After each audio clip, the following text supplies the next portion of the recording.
And if you've been looking at the issue of crime in that Senate race, you may have noticed both sides are claiming the other candidate to be soft on crime. So who is right? Political reporter Will Kenneally has this reality check.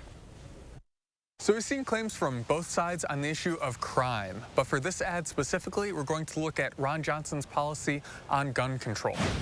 Mass shootings, school shootings, and violent crime are on the rise, and Ron Johnson is making things worse. This ad comes from Everytown, a gun control advocacy group. He abandoned law enforcement, voting against funding for the police. The ad cites an appropriations bill from 2018 and the sweeping American Rescue Plan Act, both of which Johnson voted against. Both bills did contain some funding for law enforcement, so it is partially true that Johnson voted against police funding. But his position is different. In a call to reporters, Johnson explained his vote like this. He said that, quote, "It's rare. I would say it never happens where you're voting simply on a bill to fund the police. If that were the case, I'd be voting for all of them."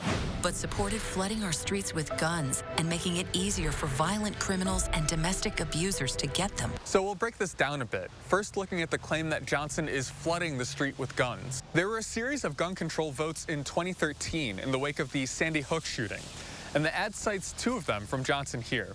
The first is an assault weapons ban, which he voted against. The second is a proposal to allow for concealed carry permit holders to conceal carry across state lines without getting a permit from the other state. Johnson voted for this proposal. Whether or not these two votes amount to flooding the street with guns will be up to you. Now onto that second part.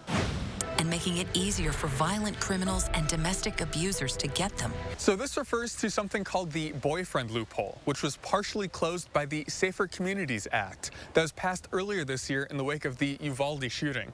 In that bill, if a person is convicted of abuse in a dating relationship, they're added to a national gun background check system.